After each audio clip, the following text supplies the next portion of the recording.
Hello, my dudes, and welcome back to the Mikey and the Press Pass podcast. I'm Mike. I'm Dude. And welcome to the Sopranos Watch Along, Season 4. Episodes 1 to 6, starting with Power Block 1. Power Block. For all debts, public and private, to Everybody Hurts. Episodes 1 to 6. Yeah, there's a lot to talk about at the beginning of this the fourth season. Yeah, a lot of stuff happened off camera. Yeah. So I was trying to remember when did Polly get locked up? And it's just off camera thing. Yeah, I think they might have alluded to it. Huh. In the end of season 3, but I don't think they do. Huh. Because it's actually Syl that gets arrested, isn't it? Isn't it Syl and Christopher at the end, and then they just get right out really quick at the end of season 3? I think so. It's Syl and Christopher, right? I think maybe Polly's in there too. I don't know. Yeah. What, did he get pinched for some gun running, or was the H? I think it's a low level gun charge or something like that. That he gets pinched for. They just I think they just didn't have a lot of plot thread for him. Got some other stuff going on, so we're just gonna stick him in the can. But it is weird though that Syl takes on Polly's persona, very weird things you would never expect him. The character never showed any of those kind of characteristics before. Yeah, I think that's part of the reason it's good to have him out for a little bit, because it does segue into a plot point, which is that Christopher kind of takes over his crew while he's locked up. Yeah. And then it does give a little more space for Syl, because he, kind of starts. It's the dynamic between he's obviously pretty resentful that Christopher gets to take over Polly's crew. Yeah. And that kind of is a theme for the first few episodes, which is you can see Christopher was kind of growing into his role. And then he, now he's kind of starting to get a little too big for his britches, and you can see that the stress of it all is starting to kind of push down on him, because he's using heroin again, pretty regularly. It's a theme through this season where they regularly show him, so that's kind of brewing, and it's gonna come to a head. So, and then we get another. We meet up with Adriana and the FBI agent, and her infiltrating Donnie Brasco style, I guess. Yeah, and you get the impression their friendship is much further along. It's supposed to be 4 months after the end of season 3, I think. Yeah. So yeah, a few things have transpired there, because they do anchor in time a little bit when they say that she's been embedded with Adriana for 4 months. Yeah, it's I wasted all that goddamn time. Yeah. And then we see Job. Job shows up. Show some magic tricks. That was cool. Job? Yeah. Oh. Yeah, Will Arnett. Yeah. I just forgot his real name. It was not Job. Yeah. It's such a weird thing. They leave these little crumbs out. He's gonna show up and do something, and having a baby and all this shit. I'm what? What's the point? I don't get it. It's cool, but it's it just goes away. I think it's kind of to draw attention. I like it, because I think it draws attention to the fact that she's a real person with a real life, and she's wearing this mask, and that's a theme throughout pretty much the entirety of the series is the masks that people wear, with the mob guys and the family life and all of the stuff there. And I think that they try to draw this kind of parallel to the FBI guys, and that they're really not so different, that they kind of wear these separate hats. And you even see when they overlap, sometimes they do, at least the main guy, Harris, he really does just, it's like a job to him. Yeah. He's going after Tony, but then he goes into Satrials and he talks about baseball and yeah, and stuff. And doesn't Tony send a cake to them for a Christmas party or something? Yeah. Yeah. Yeah, and they're just Tony, you're doing your job, I'm doing my job. Yep. And so it's it's kind of like a Wile E. Coyote and Roadrunner kind of situation where they're no, it's more like that cartoon with the wolf and the sheepdog, and they punch the cards. Yeah, that's what I was thinking. Yeah. All right. Yep. Got a job to do. Go do our respective jobs. So I think it's thin enough slices of it that I don't mind that they kind of contextualize that she's a person in her own right, even though they don't really develop her character all that much. Yeah. Because we see a few. Was it episode 2 or 3 where they bring her in. Adriana. Yeah. The FBI. They think they just bring her in episode 2 because.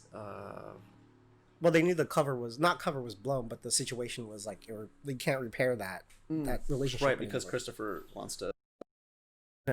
And I love the part is like, yeah, she's all tight. She might be a lesbian. she's a dyke. Yeah. She's just like, she don't like Paulie. Yeah. Yeah, and so I think that's good too. And you see like with the FBI guys too, you're like, what the problem is that she gave Moltisanti a hard on, and they're like, yeah, they're like, you can tell like, yeah, she's a babe. Yeah, that's the reason she kind of got chosen to do. Yeah, it seemed like she was like an intern or something, like a low level like FBI agent. Yeah. In the beginning. But yeah, so I kind of like that. I think one of my favorite parts in the whole series is when they bring her in and they're talking to her and she just fucking yaks all over the table. Oh yeah, like you're like, oh my god, yeah. just like just projectile vomits. Yeah. Like every time I see that, I fucking laugh. Like, oh my god, dude! It's just they're like, and here's the thing is she's just like, oh my god, it's like, oh no. But yeah, so that thread. They again, just like at the beginning of the season, they kind of like develop it, and then it just kind of simmers in the background for the rest of, I think, at least the first half of the season. They don't really come back to it that frequently, a couple of times, I think, but it's kind of the formula from the third season too, where they just kind of like introduce that. It's a little FBI heavy, and then they get something brewing, and then leave it something, alone. yeah, something throws a wrench in it, something bigger happens, simmers. And then, they make headway little by little. And you start to see that toward the end of the series, too. You start to see the grind of that, like, rinse and repeat. You start to see it, like, on the FBI agents and that grind. And they kind of show some of that, like, how stressful it is on them. And it's really cool. What other big things happen? Ralphie buys what else? And I think it's like his superstition of like listening to Tony, like horse racing advice. When like the trainer's like, no, we should do this. Like Tony would give some chime in. Yeah. And by just happenstance, like his plan goes well. Yeah. Even though it was like an accident that like the horse should be trailing because it was known to be a front runner. Yeah. It's like, why don't you just let it sit back and save the energy? And when Ralphie's like, once again, Anthony, your horse wisdom pays off. It's like, your horse wisdom. It's like, what is that? And then what was it?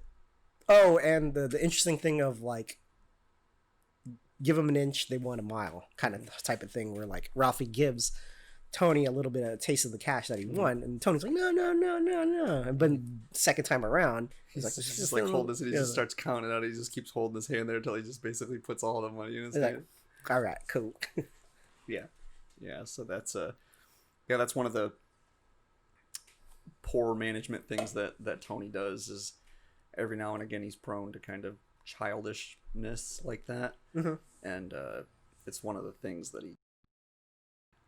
Not doing that would have gone a long way, but they're trying to once again kind of like you're getting this sentiment of like seething resentment on Ralph's part because things were kind of he's kind of cruising along for a while. He's a top earner, and that's kind of a theme because in the beginning of the season things aren't going so well, so they're kind of getting that they're not pulling in as much money. Yeah. Because of unforeseen things happen in the real world. Exactly. And so that was kind of the series, and so they're getting. Oh, and how Paulie's kind of a shit stirrer too. He like affects. He's in the can, and he has to just like fuck people up. The whole joke with the guy from New York, the underboss in New York, and Ralphie making fun of his wife. Yeah. And then I guess I'm trying to I'm forgetting. Does he call him directly, or was that somebody? Is it like a game of telephone where he tells one guy, tells another guy? What happens is someone comes to see Paulie. We don't see the person come see Paulie, but he comes to see Paulie and he tells Paulie that Johnny Sack asked about him. So Paulie calls Johnny Sack from the can, and Johnny Sack is kind of like, okay, like what are we talking to him. He's like, oh, it means a lot to me that, like, you cared and like this, that, and the other. So he feels like he's fostering this relationship with the New York family. Yeah, because through Johnny Sack. Yeah, because in previous seasons where Tony wasn't giving him that much praise, I remember him like talking like he's looking for the next move up. And so then little Paulie comes to see old Paulie in the can, and he mentions about the joke that Ralph made, and so he's kind of like, you thought that was funny, and like he has like this bit of information that Johnny Sack would want, and he sees an opportunity to kind of leverage that into a better position. I don't think that plot line has quite come to a head yet. Yeah, like they're trying to figure out who is kind of giving information to Johnny Sack. Yeah, and that's about it. I think he accepts Ralphie's apology. Who is he? Johnny Sack. Yes. Yeah. He does, but he doesn't. Like he just lets it go. Yeah. He demands satisfaction. This is a common thing that happens where it's like some small things like this, like basically like escalates to the point where, somebody has to go, or you kind of just have to get over it. Those are really the options. And yeah, that was interesting. Like the double speak on that one when he got the phone call from the main guy in New York. Johnny Sack? No, Tony. They're on the phone. It was like, yeah, he's not listening to me. I don't know what he's doing. Yeah. I don't know. Something has to happen. Something's got to be done. It's like something? Yes. Like, yeah, something. I don't know. Yeah. I don't know what I say. What else happens the front half of the season? So AJ gets an old lady, which is really now interesting. Meadow finds her purpose in college, I guess. Right, she regresses. She's regressed at this point. She's going to take a year off, and she's going to yada yada yada. And there's this big to do about it, and then they kind of cut that short. Yeah, where she just like goes and enrolls in classes. That's only like the first couple of episodes. It's such a weird way to stop it. And it's yeah, they don't really give you much insight into her inner dialogue there, why she opts to do that. But and then so yeah, they show her back in school now. Yes. Or does she just she's back in school now. So there's that with the kids. Bacala's wife dies. Karen, I want to say. Yeah, Karen. Yeah, sure. Yeah, she dies, and then fucking what's her name? The sister. Janice like weasel her way into that. Yeah, so she's like on to Ralph pretty quickly in the early part of the super freak. Yeah. And you daddy's little The best part is when they broke up. It's like, can you believe it? She want to put a dildo in my ass and act like I was a little whore? We haven't been introduced to Valentina yet, have we? No, that doesn't sound familiar. Yeah. So. Oh wait, is that the girl that was serving him dinner in bed? Was that somebody of importance? No, Valentina is who Ralph dates after Janice. Because it's the one where like get that phone call, and it's like the housekeeper that got the was supposed to be like the person that owns the horse. Right. No, yeah, I think it is. She's Italian, brunette, wafy. Speaking of wafy Italian brunettes, what? wafy. Oh, wafy. Gloria Trillo dies, and Tony finds out that she committed suicide, and that sends a plot line off for him with Artie, which develops over a couple of episodes where Artie wants to borrow some money from Tony to invest in Alma, and that doesn't go so well. No. And that's and he tries to be the tough guy. I'm trying to think of what else happens between that's like the I forgot the Christopher Columbus episode. That's a good episode. That's a really good episode. Yeah. That's really not a lot happens. It's an interesting thing when Furio talks about Columbus. It's like, we don't like those fucking people. They're from the north. Fuck those people. The people from the north. They shit on the people from the south. Yeah. And that's where they had the argument about at the stables, right? About Christopher Columbus. Oh, yeah. It's like, he's worse as Hitler. He's just, whoa, hey. And Hesha's like, whoa, what are you talking about? I know you're anti-Semite like that. Yeah, and they just like get into it, right? So it does really good at kind of touching on like how things like that touch a nerve with people. Yeah. Where those guys, like, you know, the Cuban guy and Hesh, you know, it's like, hey, what are you guys doing? Like, get off each other's. We've been friends for 20 years. Like, what are you doing? Like, and so there's that happens. Junior's trial starts, right? So we get, and you meet his other buddy. I don't know what his role is. I don't know if he's like a neighbor or something like that. The other helper, the older dude. Yeah, well, that's part of the reason that Bobby gets bumped up, right? Because that guy can't really.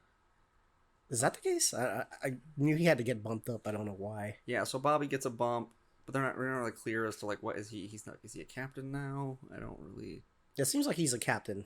I guess. Yeah. And actually, we get a good scene of him like in his element, not being just like big sad sack. Where he had to talk to the union guy. That was really good. Yeah. I was like, holy shit, you can act. Yeah. Yep. They show you like, you know, what value he has, and yeah, I really like that because he definitely kind of, he always has kind of aw shucks, like, yeah, hey, like, why are you gonna talk to me like that, you know, like, like you're so fucking thin over here. But then like, yeah, when he goes to talk to that guy, you're like, oh yeah, I'd probably be fucking scared. He has actual teeth. Yeah. It didn't help the whole time he was crying. Yeah. So yeah, Junior's trial starts. We get a little bit of that. We find out that the FBI had someone embedded in his doctor's office, the nurse that he was flirting with. Yeah. So that was some, you know, just kind of like filling in, like the building the case against Junior. And one of the big reasons that that's a plot point is that he's got mounting medical bills and mounting legal bills. Yes. And so he's trying to get more money, and they're kind of like suffering from like less money coming in.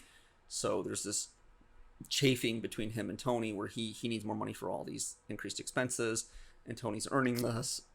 And then one guy tells Tony that the assemblyman tells him that he should buy like certain property like over near the Esplanade, and so Tony graciously offers to buy some of Junior's property off of him. It's like I'm just taking off your hands over there, like, I'm trying to do you a favor over here. Yeah. You know, it's like really, which plays into later what Artie says about. I was thinking, thinking ahead and being, you know, like a hawk, because Artie. Spiderwebs have cleared. Yeah. So after Artie, the guy can't pay Jean-Philippe or whatever, runs off with Artie's money, 50 grand that he borrowed from Tony, and Artie's very sad.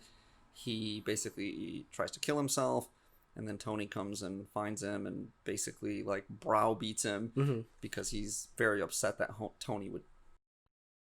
he's very upset that Artie would think of him like anyone else would think of him.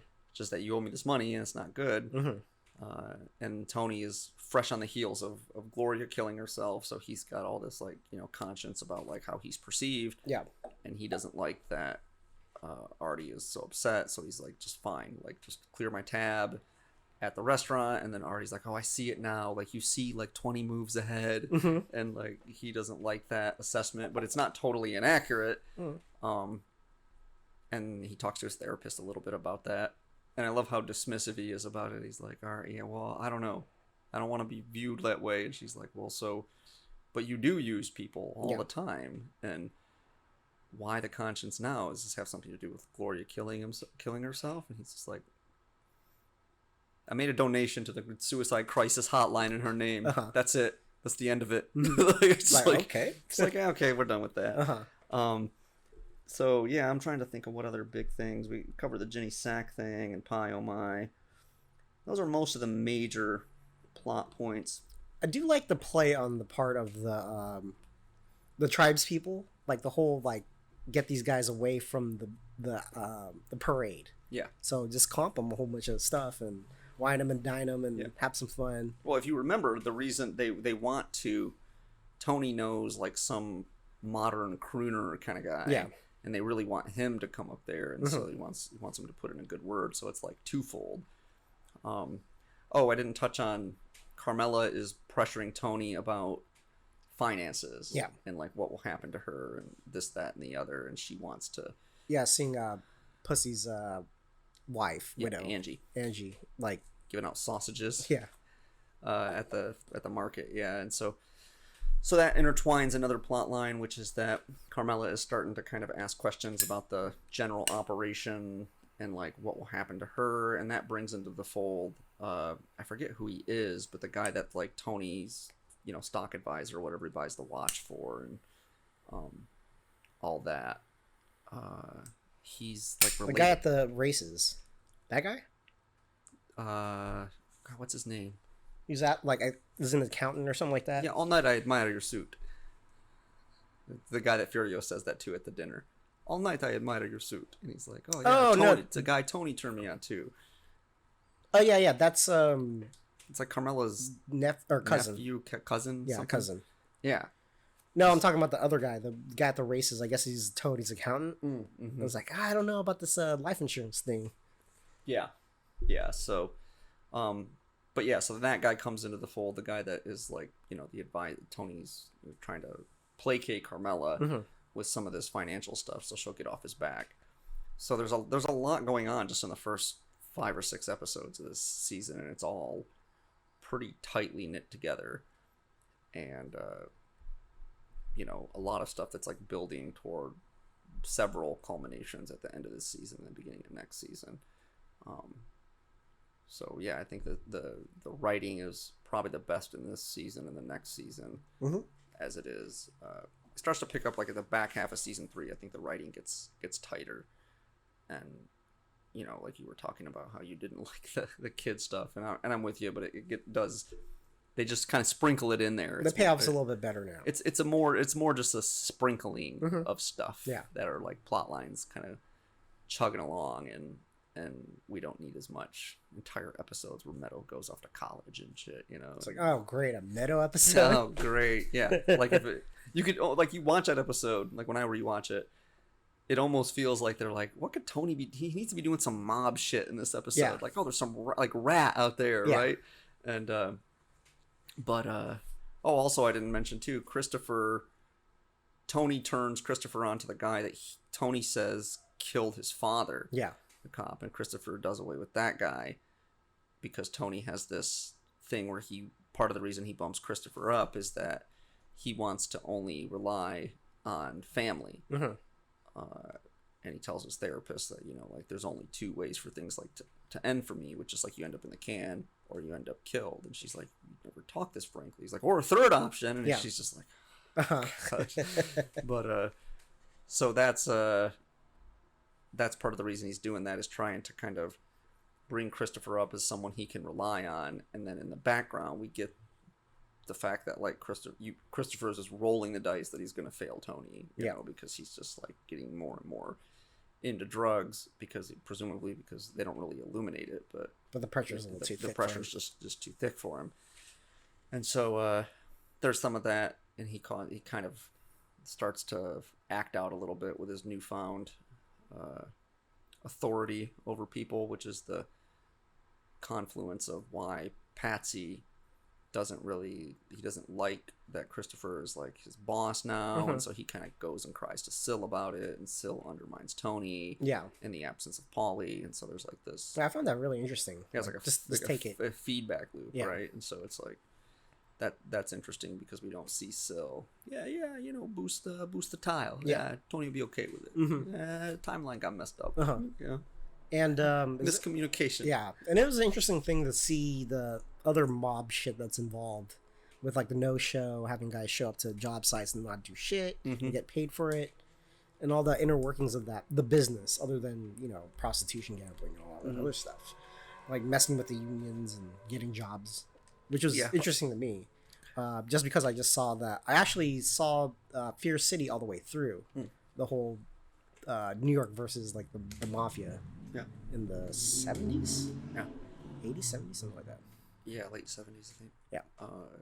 Yeah. So it's like, they even kind of delineate between that, like where Christopher has a no-show job, and the other guys have no work jobs, which means they have to go to the site, which they're not clear why.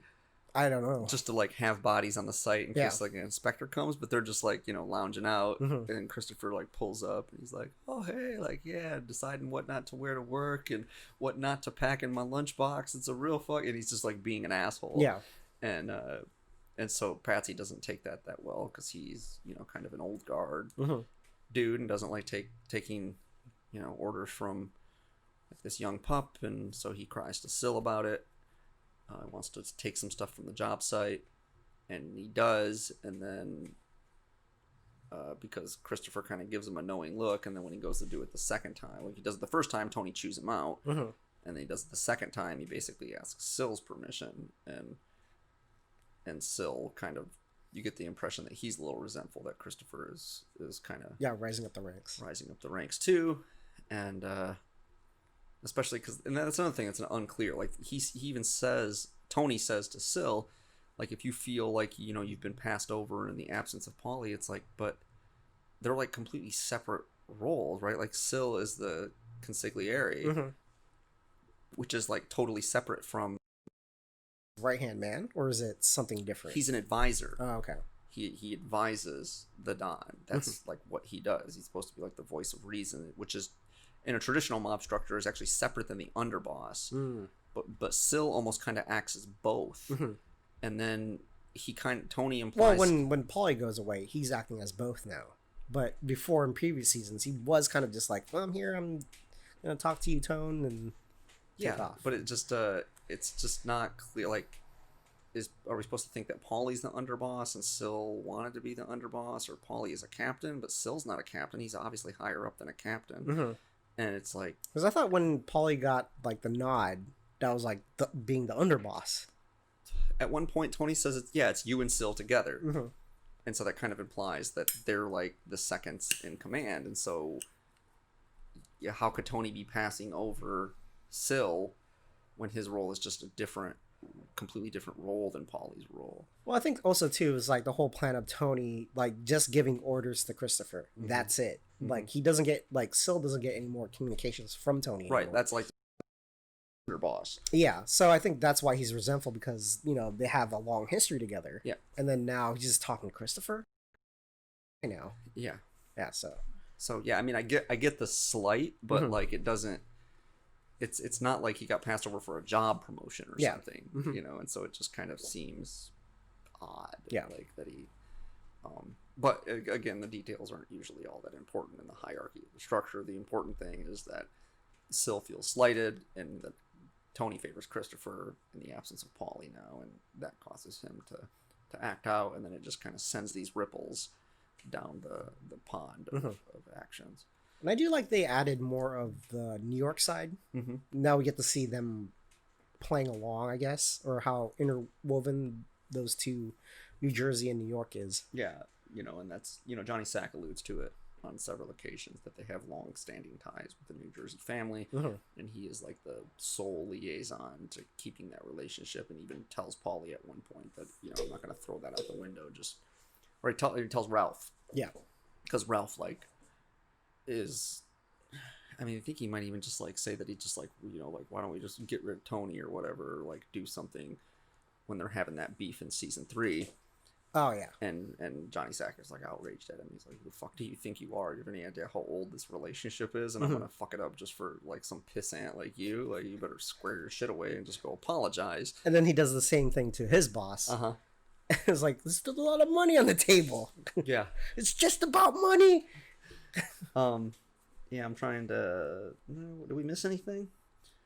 There's some nice little moments where the whole, like, the courtroom drawing of a Junior. Yeah. And then he, like, tries to look behind him. He's like, what the fuck is this guy? There you are. He fucking stares at him. Like, yeah. And then the whole weird... we were talking this earlier about the whole... Was there, like, a sponsorship with McDonald's at one point? This is, like, the only time I've ever seen anybody eat fast food. Yeah. Like, these French fries are real crisp. I like these. I really like in the Christopher episode where Tony is going on about, you know, everybody's like pissing and whining about everything, because AJ is reading, I think, a People's History of the United States, and so he starts, you know, talking about how horrible Christopher Columbus was, and then Tony gets on this diatribe, like, into his therapist, and he's like, you know, whatever happened to Gary Cooper, the strong, silent type where people were whining about everything all the time? And he says it a couple times, and then in the end of the episode, they're driving back from the casino, and he's like, see, all this wine, and look what it got us. Like, they didn't give a fuck about like comping us. They just wanted to get Frankie Valli or whoever it is to come up to the casino. Whatever happened to Gary Cooper? And then like there's like this pause, and he's like, I think he's dead, T. He's like just totally doesn't get what he means. I think he's dead, T. What else? The whole, also too, the Adriana being like a snitch, like it's like putting a strain on, even though it's like more implied that they hang out more than they usually they show. Like Christopher and Adriana show up all the time. Yeah, it's almost every scene they're like have some tiff together. Yeah. And so Christopher's either high or like getting high, or he's having some conflict, or he's just, you know, giving her shit. It's pretty much the only dynamic they have. Yeah. If you love me so much, why don't you scramble them eggs? I'm trying to think of anything I forgot. I think that's most of the major plot points. So I guess, so where are you sitting on your overall impressions of the show up to this juncture? It's pretty good. Is it settling into like good show? Yeah, it's settling into a very good show. Like I said previous episodes, I really enjoyed season 3, the beginning of season 3 a lot, and then this one's kind of continuing on that. Just the flow of it, editing's really good. Just because the editing gets a lot better between 2 and 3. Yeah, and then I think the reason why it's a little bit more enjoyable is that the table's set. You're ready to start your dinner. You don't have to put all these like placemats and everything else to explain everything about the story. So it's a good flow. Yeah, and because of that, like you can, like you said, like the way it's edited, and now that the table is all set, when you even like in the gap between the seasons, like there's like okay, things have gone on without us, and they feel natural, like the world carries on when you're not watching every scene with every character, like they're doing things and they're, you know, interacting. I mean, I think it feels a little less that way with the kids. It definitely just kind of, well, they did mention like AJ going to another school, and then all of a sudden, who the fuck are these kids? Yeah. But yeah, and I think it's it's starting to get better with like the strands of the plots, and you can start to see like just pulling on one of those strands and how it just pulls the whole web toward it. Like all these things, like when one character does one thing, how it like just it reverberates throughout the entire ecosystem of the mob. I think that's why the kid stuff kind of almost feels a little separate. Like the stuff with Carmela at least is like this tension between her and Tony, so that feels connected in some way. But the kid stuff kind of like just is there to just like, okay, this is like what his family is like, and they just, how does he deal with that? Like it's more of an interpersonal thing, where any drama with independent of like things with Carmela, but with the kids, that drama is more just fodder for like his therapy sessions and kind of like his interpersonal life, not so much the actual operational plot of the structure of the world. Yeah, you see like weird B plots where Carmela's setting up like a thirst trap for Furio. Yeah, and it's like, what is going on here? Oh yeah, she's definitely a thirst trap. She's thirst trapping Furio. Yeah, and actually another thing that was pretty interesting to me was the whole like kind of AJ and Meadow kind of sit at two different ends of the spectrum of how they deal with their family, right? Because I think Meadow's very much not in denial, but she's very hush-hush about what the family business is, and doesn't even want to mention it, even to her therapist. She has to get like tug on her a little bit to figure out what she uses a lot of like obfuscating language. And then you see later on in the season, or you know, towards the middle of the season, where AJ is talking to his friends, and it's like, yeah, is it like a big fucking mob guy? He's like, you have like guard dogs, right? He's like, yeah, guard dogs. Yeah. Though we do have a place that's just like Michael's place in G2. That was good. And piggybacking on that whole thing about like you're saying how all these, you already know what the characters are and what their roles are in kind of in the story. The whole thing where you see Furio for like a couple frames. Yeah. It's like, oh shit, Yeah. that was so good. Yeah, at the end of that episode where it's like that guy. He beats up on Artie. He beats Jean-Philippe. He's the guy that absconds with Artie's money that Artie owns Tony. And it's kind of interesting because he kind of foreshadowed it a little bit when Tony's like, all right, we'll wipe my tab clear at the restaurant. And he's like, but what about Jean-Philippe? He's got the rest of the money. He's like, I'll just assume he's dead. Mm-hmm. This is like what he says. And then you're like, you don't really think anything of it at the time. Yeah. But then it's like, they're gonna want their money. There's a few scenes, and then it's just like you just hear a knock, and you see that guy like his face opens the door, and you just see Furio's face there. It's just like 3 frames, and you're like, that ain't fucking good, dude. Like the fact that it's just like a not even a second scene, right? It's just like yeah, that guy's half a second, either dead or paralyzed. Yeah, he's definitely, it's just nothing good because they've done a pretty good job of kind of setting up what Furio's role is and what he does, which is an interesting thing with his character because he is just a very split character, right? Like he's super lovable. Mm-hmm. Everybody likes him. He's a family man. He gets along with kids. You know, he's just really likable guy, but he's just got that switch. Like he's a Terminator. Yeah, he's a Terminator. Yeah. Yeah. Yeah, that's a really good character. It's just unfortunate that they never do. I don't know if they do it later on in the season where they talk about like the Italian mob. I don't know if they ever touch on that again. That was kind of interesting to me, but just hasn't shown up since that season 2. I don't think they really pull at that thread much anymore. Mostly because the whole Carmela being a thirst trap thing, like it keeps going. Oh, okay. Jesus Christ. Yeah. And so like the little touches on like she has to bring AJ along to talk to Furio. Mm-hmm. So there's no mincing of information. Mm-hmm. Like, oh, he went there to go sleep with the Furio. I was like, no, I brought AJ along, so nothing happened. Yeah, and he's like totally oblivious to it. Yeah. It's just like, why do I have to go? Yeah. Like, I didn't want to come. It's like, oh, we were just in the neighborhood. No, we weren't. No, we weren't. Like, what are you talking about? Like, he's just so oblivious. It's like, I gotta go pee. No, you stay here. Mm-hmm. Don't go anywhere. Yeah, it's like, you know, I think that's part of kind of to your point about how the kids cope with it differently is you do over the course of the series kind of start to see what being kind of tangentially or adjacently aware of what Tony does like affects the psyche and the development of his kids. Very much so. And like I said, like Meadow's at one place now, but like by the end of the series, like she'll be in a completely different place and she'll like grapple with that in a completely different way, and so does AJ. And they have like these stages. That's one of the things that I don't mind, like why I don't mind the kid stuff, is that it does, because therapy and unintended consequences of like being reared in that kind of environment, as it was with Tony when he was a kid and Janice as well.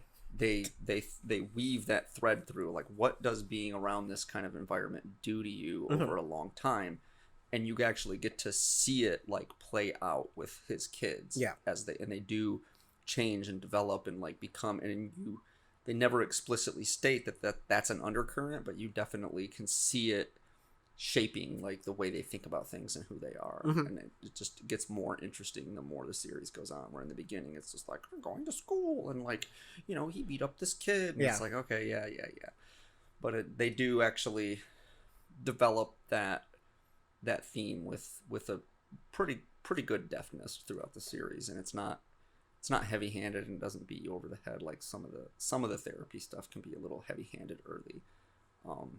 But I think it kind of is handled with a little more light touch as the series goes on. What else? We don't really get much more of because we're starting to get some more of Melfi as a character in season 3, but that isn't really. She's really just a kind of supporting character in the first half of the season. This season so far, isn't she? We don't really get much of her life. Yeah, there's more stuff happening with her and her therapist, and then the whole meeting of the other therapist with Tony in the parking lot. I forgot about that. That was really interesting. Yeah, it was like you would think he would know because he knows who Tony is, but he just didn't put 2 and 2 together.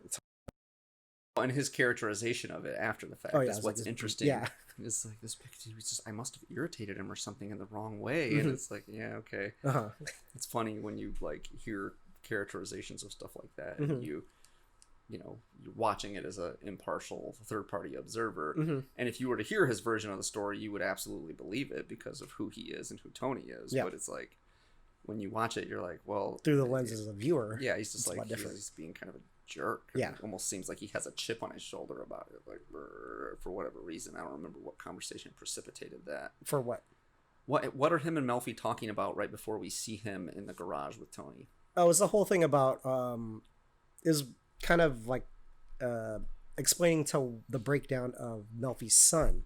He's kind of like regressing because he's so angry, right? About the rape. Yeah, it's kind of he's regressing, and it's kind of a mirror to Meadow regressing. Yes, just a little bit later. That, and then the whole thing about like I shouldn't have been in that parking lot. This and that. And the therapist was like, parking lots are not inherently bad. Mm-hmm. It's not a bad place to be. Like, that's take, what for it was. example, this time I met this brute. Yeah. For some reason, that comes after that happens with Tony, though. For some reason, I thought they segued right from him talking about something to him. Because when he's driving, it seems like he has like some sort of chip on his shoulder, like he's carrying around something with him, and he's irritated, and that's why he kind of encroaches on Tony like that. I don't remember. Yeah, I think he's being weird because he was just like on Tony's ass. Mm-hmm. So I don't know. Yeah, because he went to go visit. It's a weird thing where they kind of like weave everybody's part of the story. Like the therapist's daughter, you actually meet her in the beginning. Yeah, you don't know who this person is, and all of a sudden it's like, oh, there's a relationship. Yeah, so that's interesting. Yeah, that was interesting because you don't know who she is, and like at first, yeah, you just think she's just kind of like a throwaway character. Then it actually turns out that she's this guy's daughter. Yeah, and it's so funny to hear him, the way he talks about Melfi's son. Yeah. And then you're just like, and you take a look at his daughter, and you're like, oh, it's not exactly like your daughter's so put together, pal. Like, yeah, and the whole thing is like typical children of psychologists. It's like whatever, they know what's wrong with them. Yeah, it's like, all right, whatever. Yeah, but yeah, there's not a lot. It was just like little droplets of the therapy stuff, and like I said, I think you can start to see it kind of like slow down to a trickle, or like just a little bit of it here and there, and I think part of it is just the pacing of the episodes. Mm-hmm. Like you get enough like in short scenes here and there to kind of like propel that plot along. Yeah. And it doesn't need to linger on these, 12-minute therapy dialogues with him and Melfi, where it's just like something happens, he's talking to Melfi, you get a scene where he's saying a few things, and then something happens, and it's like, okay, so we just kind of contextualize it, and it kind of just pulls everything into frame. Yeah, it's the reveal of the girl killing herself. Tony in bed, he's just like, oh, oh, Mr. Empathy right here. Yeah. He's like in shock in bed. It's like, oh my god. Yeah. Yeah, I really didn't think we would like that they would develop anything with her character once Patsy gives her the send off. And this was cool sometimes, and they do that where things come back that you don't think will come back, and then things that you think will come, like the guy in the fucking Pine Barrens never comes back. Like they could have developed that. They could have done a ton of shit with that, and they never do. Yeah, he's like the boogeyman, and it's like super easy to do that. But then it's like you would think, like, oh, okay, Gloria Trillo is kind of a wild card in last season, and that all comes to a head, and you figure it's like that's a kiss off for her, and she's done, and they just like she has one more thing from beyond the grave to like affect the lives of the characters in the show.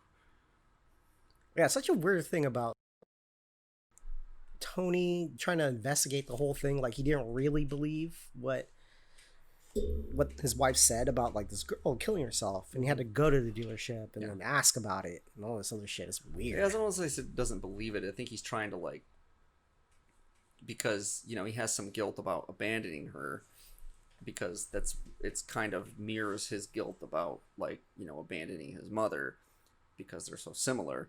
And so he has some guilt about it. So I think what he's doing is he's trying to kind of like investigate to see whether like to get some info to see if he can see like whether he did this, or if it was like she was on that track all along.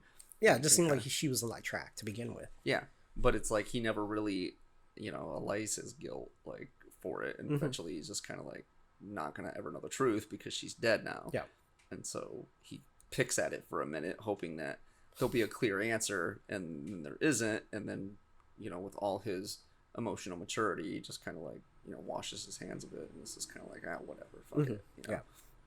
That's part of like why he's so fervent about the thing with Artie when like, because, you know, he's trying to like save Artie because by proxy he's, you know, like getting rid of some of his guilt for quote unquote allowing Gloria to kill herself. And, you know, like anybody that would view that would know, like, yeah, she's probably destined for that anyway.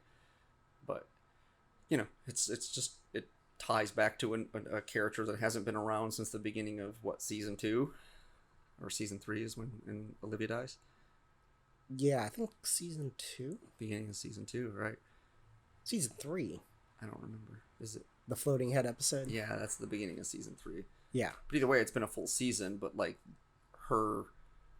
Tony's residual feelings about his mother and their relationship are still lingering around. It's my mom and the gabagool. And I'm like I said, I told you the thing with my mother and a gabagool. Yeah, another, going back to last season, that whole other therapist, that was pretty cool. I wish that guy was around. I don't know what the deal with that. Yeah, there's another thread that they wish I would have pulled it. That guy never shows back up. Yeah. He's in like 2 scenes or whatever he is, and he's fucking dope. And yeah. It's like, man, I think he was just too real for that. Because, like, you can't have this dude around. That guy's awesome, spitting truth bombs on people. He was laying it down. Old, wise Jewish guy. Trying to think of some other stuff that happened. But, yeah, overall, it was good. The whole thing with, which was really interesting to me, was Johnny Sack, Bacala, very loving husbands, and like kind of like back to back in a weird way. I was like, I don't understand why they needed to do this, but you know, you always see the guys with their gumas and all that stuff, and like they just kind of treat like their wives like shit. Yeah, and Johnny Sack doesn't have a guma, and he doesn't like, you know, one thing you could say about it is, yeah, the jokes about his wife are apt. She is kind of a manatee. Yeah. But you don't ever for a minute think that he like doesn't absolutely love her and like everything, and it's just like one of those weird. Like, from the get, you would see her. The thing is, though, is with Bobby, it makes sense because he's kind of a big teddy bear. You know, so you could see that he's not a big womanizer, but Johnny Sack is like a captain of industry, a man of power, right? Assertive and domineering, and like, but like no, he's got his wife, and he just, you know, he loves his wife, and that's that. Yeah. So yeah, it's kind of weird, but interesting character ticks like that make the characters interesting, like the way he always answers the phone, just speak. Yeah. Yeah. Or like he has a very distinct way of smoking. You ever notice that about him? Like he smokes in like a very like sort of like we were talking about how Tony has like a signature way of like eating. Like stab at stuff, move it around, stab it some more. Yeah, with the ice cream. And anytime he eats ice cream, it like starts off like a What sundae. adult makes their own fucking sundae? What is that? I don't know. But he just like he's just like it's like this gray mush after like 10 seconds, and like he's always like looking like he's gonna take a bite of it, and he never does. Yeah. It kind of reminds me of this whole. It was I think it was a Laugh Factory clip of Chappelle, and he has a beer in his hand. Damn, that's old. Yeah, and he's like about to drink, and he puts it down, and then like the comment section is like, "Is he ever gonna drink that beer?" Because it's like a 5-minute clip of like, "Hey, guess what? Let me tell you about something else like that." You know what? Yeah. I don't think so. Yeah. That's drink it. Yeah. And what's the like very odd scenes too of like the horse, like Tony has to go pay off the vet. He's hanging out with the horse and the goat shows up. Yeah. And it's like, what's going on here? They you know, I guess like they need like the whole like these big animals need friends. Yeah. Tony's one of the big animals. And I guess the goat's like... That's kind of what I always took it as, because otherwise it's just kind of jarring, but it seems a little shoehorned in there. Just a goat shows up. But in general, like the scenes shot, like when they're in the stables and stuff, do always just kind of feel a little jarring, because you're just used to seeing them in like restaurants and bars and like, you know... Definitely. Whatever, hotel rooms and like... So, and then they're just like on a farm. Like unless they're out on Hesh's farm, it always feels kind of weird. So I just... figure that probably could be part of it too, or it just feels like, you know, mobsters, especially because they're all wearing like Louis Vuitton and stuff. They're like out on the farm, you know, and they got like these like overcoats and shit. Well, I think that whole episode of Christopher and Polly being in the middle of the woods was weird too, right? Like, big city slickers. Yeah. Can't hack it in the. I was in the army. Yeah. 4 years. Yeah, but I thought that was toward a specific purpose. It was drawing a line around their kind of like psychological comfort zone, and then like getting them to feel like they're in peril because of that, as opposed to the scene set in the stables and stuff. Because isn't it? Oh yeah, what's her name? Valentina. She's the chick that tricks Ralphie into stepping in horse shit. Isn't that in the Columbus episode? No, I don't remember that scene. Oh, okay. Maybe it's later. I don't know. It's like conflating, like just piecing bits in that I don't remember if they're actually in that episode. I thought it was in that episode where they're like trying to talk about how it's good luck to step in horse shit. No, I don't remember. Oh, okay. Maybe that's probably, it might be the next episode then, or maybe the episode after that. I think it's the next episode, actually. I think it's episode 7. I just... Spoiler shit. Didn't seem like there was more. Want to spoil some more stuff for me? Didn't seem like that. Yeah, Ralphie steps in some shit. Oh yeah, Adriana's gonna be a snitch. Oh, we're not there yet. Sorry. But I didn't ruin her puking. That's the best part. That's like the best fucking part, dude. That was pretty gross. So where do you think it's going with the whole Adriana thing? What do you think's gonna happen there? She might get killed. Well, I feel like that's always on the table in this show, though. Like, I do like the part where like they talk about like Big Puss. Like, yeah, he went to witness protection. I don't think so. Oh, you probably think your Uncle Ralphie or Richie is in the witness protection too. It's like, he's not. He's not. It's like,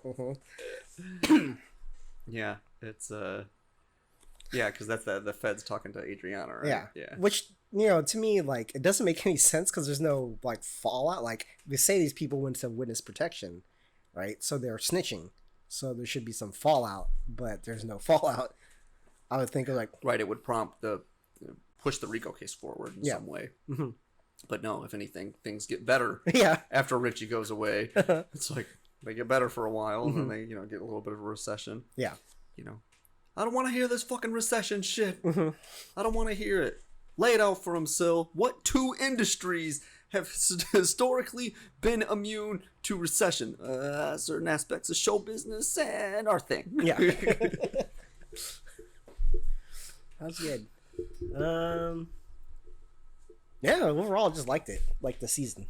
Yeah, it gets better in the back half, actually. So okay. It's actually like once all the things that we've kind of laid out, they start to bubble up, and they continue to bubble some of the things more so than others. Some of the things kind of simmer down, but it gets to a pretty good place by the end of this season, and then on into season 5. It cools off, I would say, a few episodes into season 5. Okay. It kind of cools off, and they almost like reset, like resetting a breaker, where it's like the conflicts all kind of come to a pitch, and then is that where it's split up to A and B? That's the last season. That's so after the first few episodes of season 5, things kind of like they switch the breaker over, and they start building more conflicts that start carrying over into early season 6, and then they more quickly those conflicts come and they resolve, and then they switch the breaker again between A and B, basically. Yeah, I do find it interesting though. Like throughout the series, it's not really like a big bad. Yeah. Right. There's like wild cards, like you said. Yeah. But it's never like this other mob's trying to kill this other mob and all this gang war and shit like that. It's never really there. It's just small little problems. I think that's what makes the show good. Is it's kind of emblematic of kind of the way, most of their livelihood is not. I mean, they have the Esplanade project right now. That's a big project, right?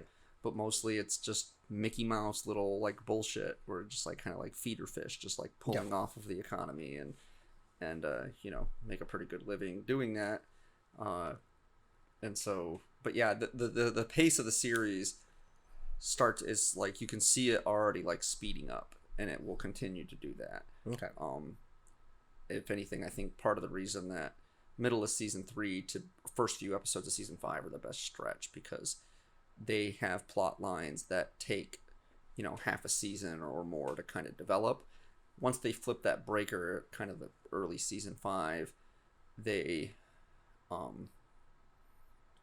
introduce conflicts and they resolve them quicker. It's like conflict resolution after like 4 or 5 episodes, and then boom, and they do it like even a shorter parabola, and then the series is just over. But the longest stretch where the arcs like carry over into bigger themes is or bigger conflicts. And they're pretty good about keeping most things kind of on theme, which is part of the reason I think that it's such a good show, is that all of the themes of the series are consistent, and then they have themes within certain seasons, aspects of the overarching like themes, and the conflicts kind of mirror those themes, and sometimes they step outside and deviate, and it just comes to a good confluence.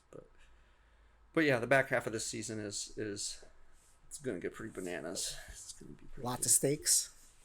Yeah, it's Because like it seems like the stakes are very low. Like, other than Big Pussy dying, that's about it. yeah, but the FBI element, so that's on the table. Junior's trial, that's on the table, like where his position in the family is, what the resolution of his trial going to be. That's pretty big. They're Conflict. not really worried about it. Like, No. Junior's the only person that's really worried about it, because Right. that's, he might go to jail for life. Right. But other than that, people are like, meh. But line, independent of the trial, takes an interesting turn.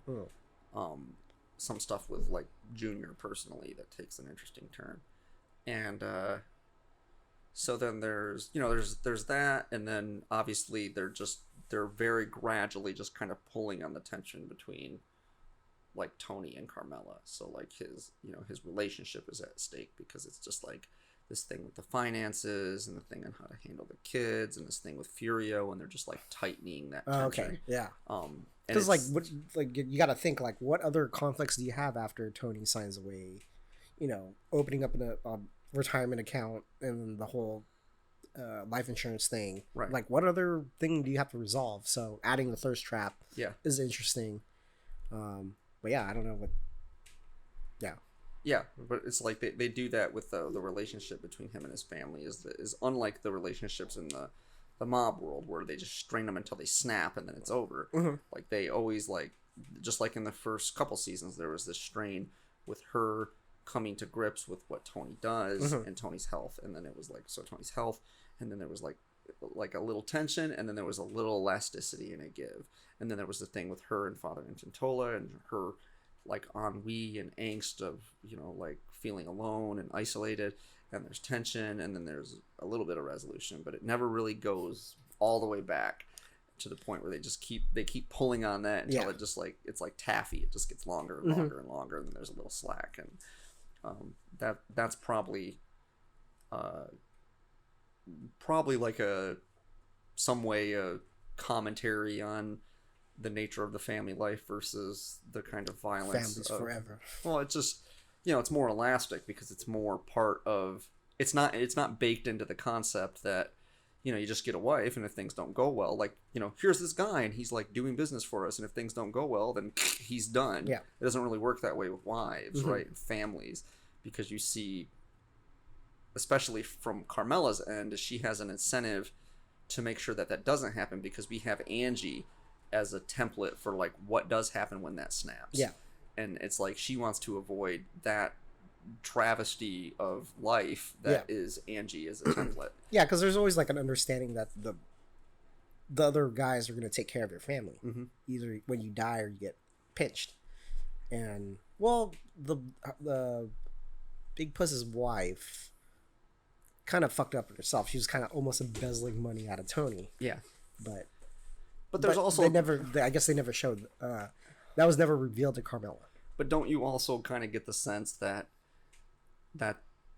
Carmela is starting to pick up on the concept that while they talk like, oh, you'll just be taken care of forever, and we're not going to let you this and that and this and that like, or like, he goes off to jail, and we're going to like take care of you, that it's never to the degree to which they proclaim. Yes.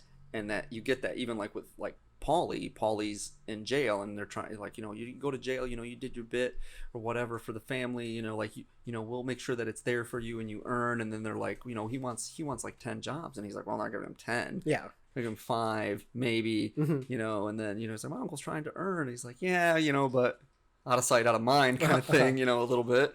And so that is kind of in the nature of the thing, is they talk about how much they take care of everybody that like goes away, and how much they take care of people whose families or whatever, but it's not into perpetuity, and it's not to the degree to which they would talk it up. Or even like when Richie goes to jail and he comes back, and Janice puts that in his head, he's like, he got me back on the street, and he gave me this much money or whatever, and she's like, I remember my father getting almost double that, and this was the 70s. It's like is he really doing you such a big favor, Rich? He gave you 20 grand, and my dad got 20 grand in 74 when he came out of jail. And it's just like, so it's like, that's kind of like a static thing. Like, that's the amount you get, but it's like, never mind how much we're earning now compared to what we earned then. It's just like, that's the tradition, and it's never as much as you think, because it's like they always say, shit rolls downhill and money funnels uphill. And it's like, it's just not a structure that can really, everybody that goes to jail or every family member who dies, when that happens with increasing frequency, you just, the monetary thing, the monetary element of it just can't support all of that. It wouldn't be possible. It seems in death, it's not as important to take care of the family, because there's nothing to hide.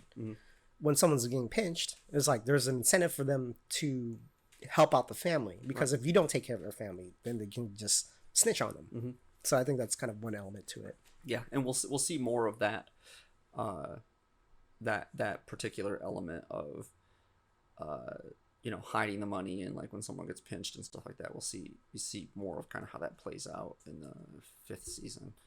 That's a very interesting thing too, of like Tony hiding the money again. Very weird. I don't know what towards what end, but he's just getting antsy because Carmela is talking about it. Yeah, and so it's just like a thing, you just pick at it. And so he's like, you just kind of move it.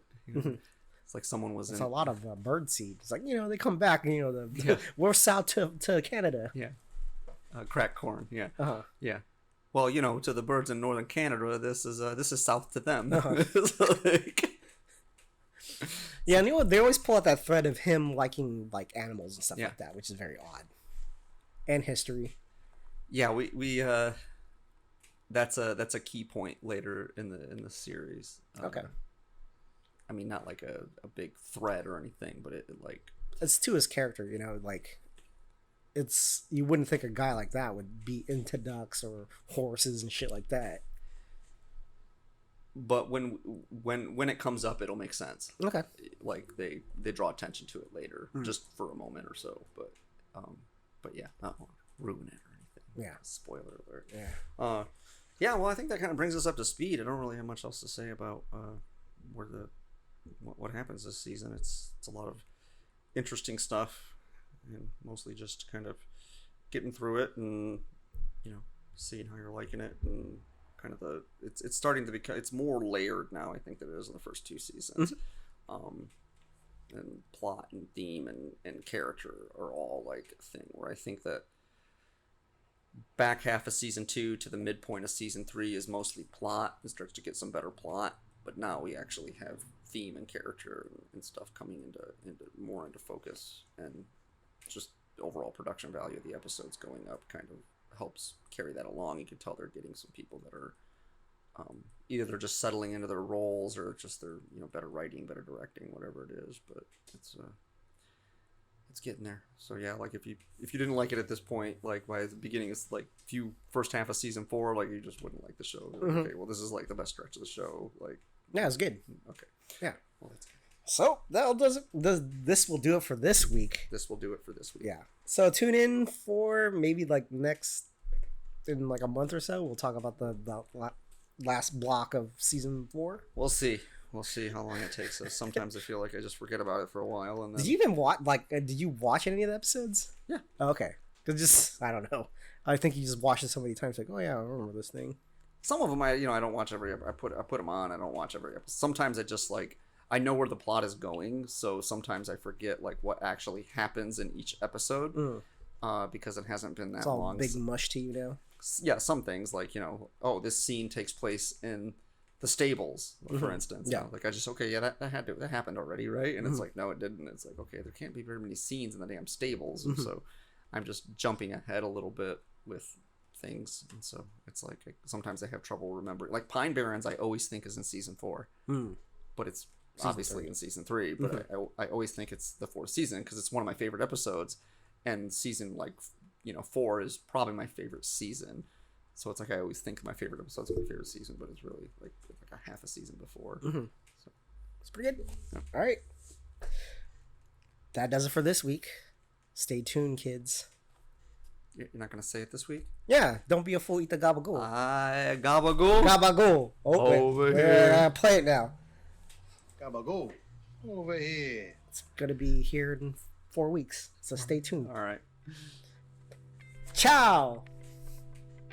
Thanks for listening to Mikey and the Press Pass podcast. Consider subscribing. You can rate and review us on iTunes, Spotify, Stitcher, Google Play, and pretty much anywhere where you can listen to podcasts. And you can also write us with any ideas, suggestions, or horrible burning criticism at mikeyandthepresspass@gmail.com. Thank you.